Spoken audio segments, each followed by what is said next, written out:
Assalamualaikum warahmatullahi wabarakatuh. Perkenalkan, nama saya Agnes Monika. Saya di sini akan menceritakan tentang perjalanan pendidikan saya sebelum menempuh pendidikan kuliah. Berawal dari saya masuk SMA, saya terbilang anak yang santai karena pada saat itu yang ada di pikiran saya hanyalah pergi sekolah, pulang, dan mengerjakan tugas. Di situ saya tidak memiliki tujuan untuk kedepannya dan rencana-rencana apa ke depannya. Hingga akhirnya saya duduk di bangku kelas 3 SMA. Di situ hampir pendaftaran SNMPTN. 1 minggu sebelum pendaftaran, saya baru mencari tahu apa keinginan saya, apa yang saya mau. Di situ saya tertarik di bidang kesehatan. Hingga akhirnya saya mendaftar di 2 universitas yang berbeda dengan satu jurusan yang sama. Meskipun di situ saya merasa sebenarnya sudah terlambat karena saya tidak memiliki persiapan apapun, tapi ya sudah, akhirnya saya mendaftar dan saya gagal. Kemudian saya lanjut mendaftar SBMPTN. Di situ terjadi sebuah kesalahan.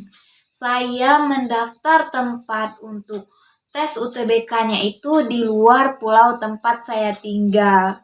Berhubung pada saat itu masih masa pandemi dan angka positif corona itu masih tinggi, sehingga saya tidak diizinkan untuk keluar daerah dan saya tidak mengikuti tes tersebut. Pada akhirnya saya gagal. Kemudian saya memutuskan untuk gap year dan pada tahun selanjutnya saya kembali lagi mengikuti tes SBMPTN. Saya mendaftar dan saya mendaftar di 2 universitas yang berbeda dan di situ saya gagal lagi. Akhirnya kemudian saya mendaftar lagi di Politeknik STAN. Di situ saya sudah gagal di tahap awalnya. Nah, di saat itu saya merasa down dan saya merasa saya orang terbodoh yang gagal berkali-kali.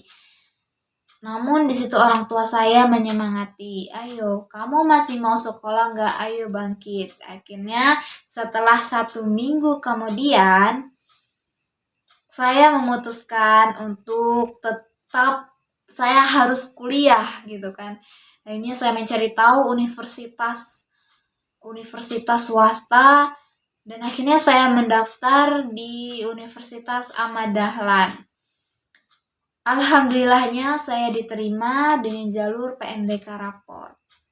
Dan saya diterima di jurusan pendidikan matematika saat ini. Itulah cerita saya. Wassalamualaikum warahmatullahi wabarakatuh.